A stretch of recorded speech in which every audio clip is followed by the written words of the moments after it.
দেশের বাজার এখন ভরপুর শীতকালীন সবজিতে। কোথাও কিছুটা স্বস্তি, আবার কোথাও মাথা ব্যথার কারণ হয়ে দাঁড়িয়েছে দামের ঊর্ধ্বগতি। এক সপ্তাহের ব্যবধানে পেঁয়াজের দাম 50% পর্যন্ত বেড়েছে। প্রতি কেজি পেঁয়াজ এখন 110 থেকে 120 টাকা দরে বিক্রি হচ্ছে। এক মাস আগে যেখানে প্রতি কেজি শিমের দাম ছিল 200 থেকে 220 টাকা, দাম কমে তা এখন 60 থেকে 80 টাকা কেজি। বেগুন, করলা, ঢেঁড়স, পটল, লাউ, বরবটি, কাঁচা মরিচ সহ বেশ কিছু সবজির দামও কমেছে। আগামী 2 সপ্তাহের মধ্যেই বাজারে আরও বৈচিত্র্য দেখা যাবে বলে আশা ক্রেতা বিক্রেতাদের। শুভ সকাল অঙ্কুর। এই সকালবেলা শুভ কোনো খবর দিতে পারছি না, এই কারণ আজকে সকালে বাজারে আসার পরে দেখা গেছে যে সবজির দামের ঊর্ধ্বগতি। আগাম শীতকালে সবজি বাজারে উঠলেও সবজির দামে আমরা দেখেছি গত সপ্তাহের তুলনায় প্রায় 10 থেকে 15 টাকা করে বাড়তি। গত সপ্তাহে আমরা দেখেছিলাম যে শিম বিক্রি হয়েছিল 80 টাকা কেজিতে, এই সপ্তাহে শিম বিক্রি হচ্ছে 120 টাকা কেজিতে।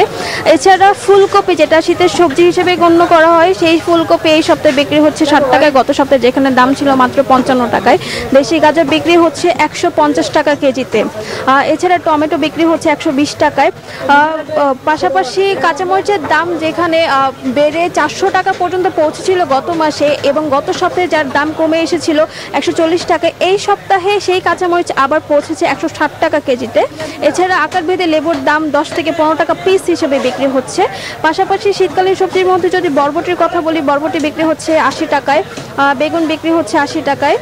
এছাড়া মূলা বিক্রি হচ্ছে 40 থেকে 50 টাকা। গত সপ্তাহে কিন্তু আমরা দেখেছিলাম যে মূলা বিক্রি হয়েছে 30 থেকে 40 টাকা কেজিতে। এছাড়া লাউ বিক্রি হচ্ছে 60 টাকা পিসে। সব কিছু মিলে বলা যায় আসলে যে এক সপ্তাহের ব্যবধানে যেখানে সবাই অনুমান করছিল যে সবজির দাম আরও কমবে, সেখানে সবজির দামের বাড়তি ভাবটা আসলে ক্রেতাদের মনে শঙ্কা তৈরি করেছে। এছাড়া বাজারে যে অন্যান্য দ্রব্য রয়েছে সেগুলোর দামও কিন্তু বাড়তি রয়েছে। এই মুহূর্তে নরসিংদীর বাজার পরিস্থিতি জানাতে সেখান থেকে যুক্ত হচ্ছেন আমাদের আরেক সহকর্মী হৃদয়। হৃদয়, জানাবেন নরসিংদীর বাজার দরের খবর। ধন্যবাদ রিয়া। আপনি যেমনটি বলছিলেন, আমি এই মুহূর্তে রয়েছি নরসিংদীর পলাশ উপজেলার গজারিয়া যে তালতলি পাইকারি সবজির হাট রয়েছে, সেই হাটে আপনাকে যদি আমি দেখাই, ঠিক আমার পেছনে আপনি দেখবেন এখানে সকাল থেকে যেমনটি দেখেছি যারা কৃষক রয়েছে তারা কিন্তু সরাসরি ক্ষেত থেকে সবজি নিয়ে এখানে কিন্তু বিক্রি করছেন। এখানে শীতের যে আগাম সবজি রয়েছে, সিম, ফুলকপি, বাঁধাকপি, উস্তা থেকে শুরু করে নানা রকমের সবজি কিন্তু এখানে তারা নিয়ে এসেছে, এবং তারা যেমনটি বলছেন যে কম খরচে লাভ বেশি হয়, তারা কিন্তু এই সবজি চাষে আগ্রহ হচ্ছেন। একই সাথে তারা কিন্তু এই হাটে এসে এই সবজি বিক্রি করছেন।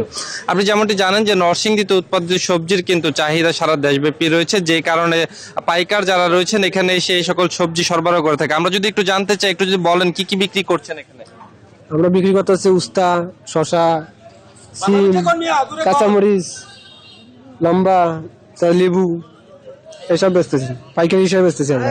তো যেমনটি শুনছিলেন, এখানে কৃষকরা যেমনটি বলছিলেন যে তারা পাইকারি হিসেবে কিন্তু এই সবজি বিক্রি করছেন। এই ছিলেন নরসিংদী থেকে আমার কাছে সর্বশেষ। একই খবর জানতে চলে যাব গাজীপুরে, সেখানে অপেক্ষা করছেন আমাদের আরেক সহকর্মী জাহাঙ্গীর। জাহাঙ্গীর, জানাবেন সেখানকার পরিস্থিতি।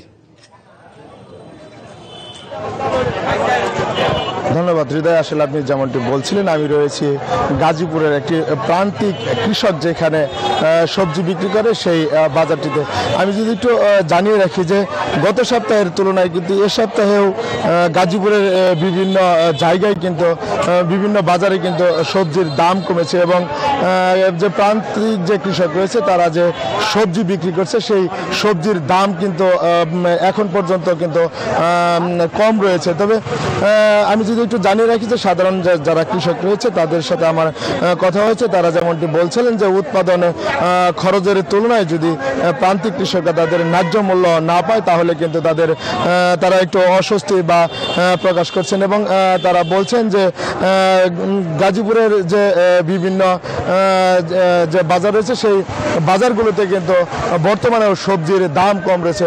তো এই ছিল আমার কাছে গাজীপুরের বাজার থেকে সর্বশেষ তথ্য। অঙ্কর।